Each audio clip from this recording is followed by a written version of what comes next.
Adam a souffert de dépression et de crise d'angoisse pendant un certain nombre d'années. Il a décidé de dédier une chaîne YouTube à cela et il nous parle de la respiration. Ce que vous devez savoir, c'est que mal respirer provoque vos crises d'angoisse. La plupart des symptômes des crises d'angoisse sont dus à votre façon de respirer. Si vous avez le cœur qui bat vite, si vous avez l'impression d'étouffer, que vous avez des étourdissements, que vous avez l'impression de faire un malaise ou que vous avez des pressions à la poitrine, c'est dû à votre mauvaise façon de respirer. En cas de crise d'angoisse, on a l'impression, pour la plupart des personnes en tout cas, que on manque d'air. Ce manque d'air peut vous faire paniquer et vous allez avoir peut-être l'idée que vous allez étouffer, voire mourir. Et ce que vous allez faire alors, vous allez prendre plus d'air. Et c'est tout à fait normal parce que vous avez l'impression de ne pas en avoir assez. Mais en fait, c'est que vous êtes en hyperventilation. C'est-à-dire que vous respirez vraiment trop vite, vous prenez trop d'air. Aussi paradoxal que cela peut paraître, plus vous prenez d'air, plus vous allez en manquer. Le cerveau a vraiment horreur du trop. Le corps a besoin d'un certain niveau d'oxygène que l'on a lorsqu'on va respirer normalement.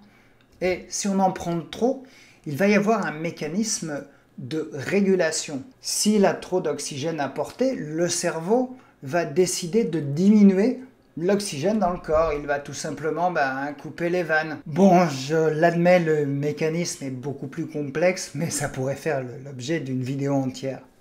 Alors je sais, je l'ai simplifié au maximum. Et tout ça, cette hyperventilation, va faire apparaître des symptômes comme les vertiges, l'impression que vous allez vous évanouir, de la nausée, des douleurs au niveau de l'abdomen, des fourmis autour de la bouche et peut-être dans vos mains. Alors qu'est-ce qu'on peut faire? Le but va être de faire rentrer dans votre corps beaucoup moins d'oxygène. Alors on peut prendre soit un sac en papier et puis respirer dedans, ou tout simplement respirer dans ses mains. Le but, en fait, c'est d'apporter beaucoup moins d'oxygène et de respirer votre gaz carbonique. Ainsi, vous allez rééquilibrer le taux d'oxygène dans le sang et vous allez beaucoup moins paniquer. Un autre exercice que j'aime bien, de manière à réguler votre entrée d'oxygène dans votre corps, c'est l'exercice du 1-2. C'est-à-dire que vous allez prendre une inspiration et vous allez sortir 2 expirations. Autrement dit, vous allez prendre de l'air pendant 1 seconde et vous allez sortir de l'air pendant 2 secondes. Et vous allez avoir un rééquilibre des échanges gazeux et vous allez vous sentir beaucoup mieux. Et vous n'allez plus avoir cette impression d'étouffer.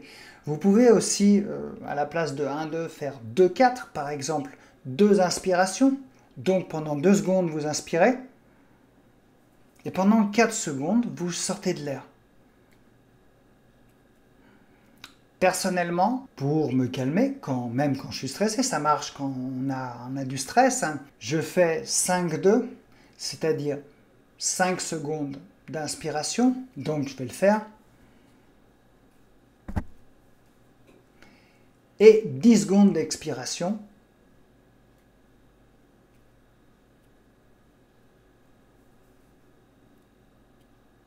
Et voilà, tout simplement.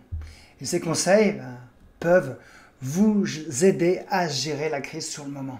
Je vous conseille ma toute nouvelle formation gratuite sous forme de 4 vidéos pour vous aider à calmer vos crises d'angoisse. Il vous suffit de vous inscrire et pendant 4 jours, vous allez recevoir des vidéos pour surmonter votre problème. Vous pouvez aussi vous abonner et cliquer sur la cloche pour être au courant des prochaines vidéos qui vont vous aider. À bientôt!